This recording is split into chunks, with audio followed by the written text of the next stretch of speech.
আমি হিরো বা একজন সম্পাদক বলে মাহমুদুর রহমান হিরো, এটা হলে চলবে না। ছেলেমেয়েদের বেতন দিতে হবে, মা পরিবারকে খাওয়াতে হবে, এগুলো থেকে আসবে। যখনই আপনি জামিয়া পাঠিয়েছেন কাশ্মীর ছেলেমেয়েগঞ্জে, তখনই তারা বিপদে পড়েছে।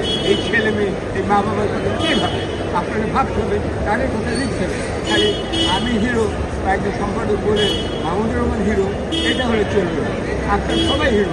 মাহমুদুর রহমান আজকে জেলে গেছেন, আমি গেছি, কিন্তু আমার সঙ্গে আমার সহকর্মী সহযোগী দেশের সাংবাদিক যে আছেন আপনাদের মতো, তারাও কিন্তু বিপদে পড়েছে, তাদেরও মাইনে তাদেরও পরিবারের বিপদ, তাদের কথা আপনার হিরো বানানো এই ম্যানিয়া থেকে বেরিয়ে যান।